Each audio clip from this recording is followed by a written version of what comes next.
Fox News alert, the Ayatollah's gone into hiding. He's believed to be holed up inside an underground bunker northeast of the capital. This is a different kind of Iranian hostage crisis. Khomeini can hide, but he can't run. For the past 24 hours, Israel's been attacking the area around his underground lair.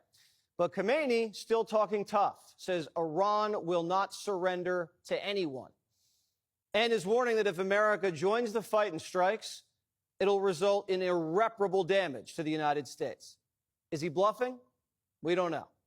Iranian proxies, which have been severely degraded, are threatening to commit acts of terror against American troops and American ships in the region. And American businesses are now bracing for cyber attacks. Trump says, good luck with that. We won't be bullied. I was the hunted, and now I'm the hunter. It's a big difference. That means I've had it. Okay, I've had it. I give up. No more. Then we go blow up all the, all the nuclear stuff that's all over the place there. No, they had bad intentions. For 40 years they've been saying death to America, death to Israel, death to anybody else that they didn't like. They were bullies. They were schoolyard bullies. And now they're not bullies anymore. Trump's been meeting in the Situation Room with his national security team. Head of Central Command, Army General Eric Kurilla, they call him the Gorilla, has been instrumental in the war planning. The Pentagon's sending in their new state-of-the-art supercarrier, the USS Gerald Ford, and amassing a tremendous amount of assets in the area. Today, Trump had lunch with Pakistan's army chief. Pakistan borders Iran. Seems like something's about to happen. Trump's not showing his cards yet. Whether you are moving closer or you believe the U.S. is moving closer to striking Iranian nuclear facilities. Where's your mindset on that? I can't say that, right? You don't seriously think I'm going to answer that question. Will you strike the Iranian nuclear component? And what time exactly, sir? Sir, would you strike it? Would you please inform us so we can be there and watch? I mean, you don't know that I'm going to even do it. You don't know. I may do it. I may not do it. I mean, nobody knows what I'm going to do. And this is just breaking. The Wall Street Journal is reporting Trump privately approved attack plans against Iran. Now, we don't know what these plans entail, but we're told they include U.S. airstrikes. Unsure if that includes bunker busters. Remember, the latest version of the bunker buster has never been used on the battlefield. It's only been tested. Axios reports that Trump has been quizzing his generals. Are they sure if he uses them, they'll be 100% effective? The generals say yes, but Trump's not completely convinced. Caroline Leavitt says all options remain on the table. Trump's been waiting on giving the final order, seeing if the Iranians give up and surrender their nuke program peacefully. Sources in D.C. say Trump's out of patience and Iran's up against the clock. I believe that unless Iran surrenders in the next 48 hours, the United States, in conjunction with Israel, will engage in military action. Trump says the Iranians want to fly all the way to the White House to negotiate an end to this. But he says it's too late. He doesn't appear to be open to long, drawn-out negotiations where he gets strung along like last time. We're not looking for a ceasefire. We're looking for a total, complete victory. Again, you know what the victory is. No nuclear weapon. Trump's made a decision. Iran's nuclear program is gone. The person who ultimately decides that is the Ayatollah. He can either let us do it peacefully or we'll do it violently. But either way, the outcome of this war is this. The Iranians will never be able to acquire a nuclear weapon, ever. But time's running out for both sides.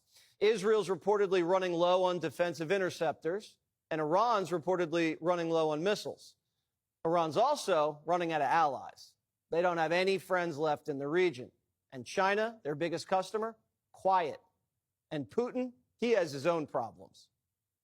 And I spoke to him yesterday, and I said, he actually offered to help mediate. I said, do me a favor.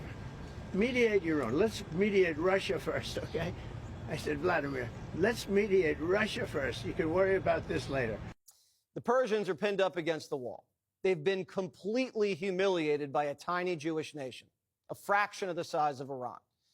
And now the Daily Wire is reporting that the Mossad set up a fake hotline in Iran and ordered top Iranian military officials into an emergency meeting.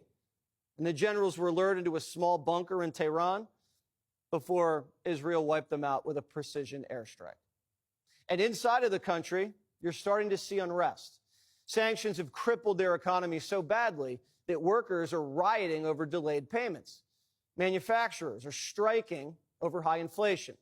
Schools, cement factories, and pharmaceutical plants are shutting down. The Iranian currency is getting shredded. And Israel's hitting Iranian energy infrastructure, which is going to create price shocks and shortages. So with the streets teetering and its military commanders assassinated, a nuke might be the Ayatollah's only hope. No one really knows how fast they could spin up a device and strap it into a warhead, but Trump says they're only a few weeks away. Back in March, Tulsi Gabbard said the Iranians were enriching uranium at record levels. In the past year, we've seen an erosion of a decades-long taboo in Iran on discussing nuclear weapons in public, likely emboldening nuclear weapons advocates within Iran's decision-making apparatus. Iran's enriched uranium stockpile is at its highest levels and is unprecedented for a state without nuclear weapons. So will the United States end Iran's nuclear program with a 30,000-pound bunker buster? Or can Israel end it themselves? Israel admits they have options. They could knock out the power plants that run the underground nuke facility. And since they control the air, Israeli commandos could be inserted and fight their way in and then detonate the site with dynamite. If America does it, there would be consequences, nuclear contamination, and internationally there could be some fallout, although I'm sure Trump could handle it. Either way, the Iranians would retaliate and the United States would have to go back onto a war footing in the Middle East. The whole world's watching. It's the biggest moment of the Trump presidency. China and Russia surveying the scene, and so are our trade partners. We're at this moment in history because of Obama and Biden. They signed a toothless nuke deal that let the Iranians keep enriching and let them keep their ballistic missiles, and paid them billions of dollars, which they used to finance their war machine and proxies. Proxies which have been killing Americans for decades. Marines in Beirut, soldiers in Iraq, and taking Americans hostage in Gaza and inside of Iran. American deterrence, backed by the threat of violence, is what maintains order in the world. And sometimes there comes a time when the commander-in-chief has to use force to nourish the deterrence and keep the American people safe. Is this one of those times? We're about to find out.